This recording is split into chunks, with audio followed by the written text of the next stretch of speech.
caring dog owner, it's extremely important to know how to check your pet to make sure it's healthy each day. And there's a simple 60-second process. I call it the nose to toes check of your pet. So let's start at the nose. We want to make sure that the nose is nice and clean and clear, that there is no discharge, and that they're evenly spaced. You want the two nostrils basically to look identical to each other. That way you know everything's happy and healthy. Next, we move to the mouth. What you want to be able to see is you want to be able to see the teeth right the way to the back, that the gums are nice and pink, not red and not pale in colour. That way you know that the mouth is looking healthy. You also want to make sure that there's no smells coming out of that mouth.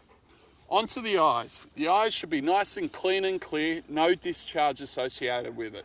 Just make sure that the bottom kind of joining, called the conjunctiva, is nice and light pink. You don't want the rimming of the eye to look red or nasty and angry, because that gives you a sign there could be allergies about. To the ears, and you should look, smell and feel the ears. So look inside the ears, smell to make sure that there's no horrible odours, and feel the whole ear margin and the actual ear itself, that there's no lumps or bumps. Heading down the body, you should always just massage gently along the body to feel the coat and skin, making sure there's no lumps or bumps or any kind of issues right the way through the body. This way you'll be able to quickly check how your dog's coat, how your dog's body is feeling.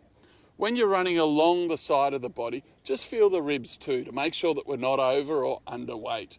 You should be able to feel those ribs, but not really have them exposed, nor should there be too much tissue above the rib.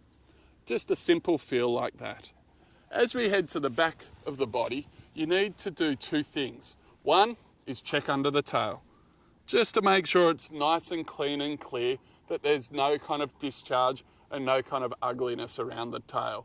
Make sure there's no redness around the anus either. And then down through the joints. Feel right the way down through, making sure that there's good movement, that there's no soreness, and as you can see, there's no concern with Ollie. And lastly, we've finished with the paws. Check the nails to make sure they're nice and healthy, not too long and not too short, and particularly check if there is a dew claw on the inside, that the nail's not getting too long. So that's the quick 60-second nose to toes check for your pet.